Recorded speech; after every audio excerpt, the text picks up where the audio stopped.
ব্রেকআপের 5 বছর পর মেয়েটার কাছে ছেলেটার ফোন আসে।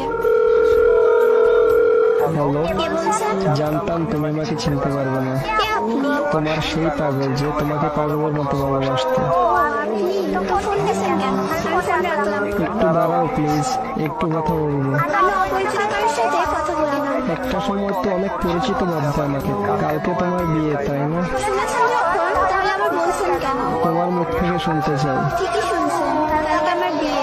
কি বলবেন বলেন। তোমার সাথে যেদিন শেষ কথা হয় সেদিন একটা কথা বলেছিলাম, মনে আছে? কি কথা? এটাও মনে নেই?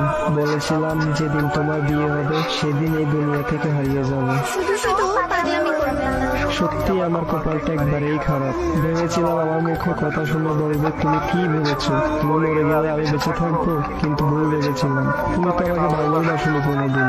জানো, আমি একবার একা হয়ে গেছি, বাসা থেকে চলে এসেছি।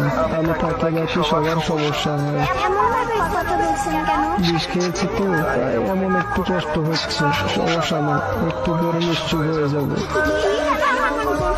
জানো, আমার অনেক কষ্ট হচ্ছে, বলতে পারবো না, আর জেনেও কোনো লাভ নেই। আমাকে বাঁচাতে পারবো না। মৃত্যুর আগে একটু কথা বলবো তোমার সাথে, শুনবে? ও এত কান্না করছো কেন? একটুও কান্না করবে না, জানো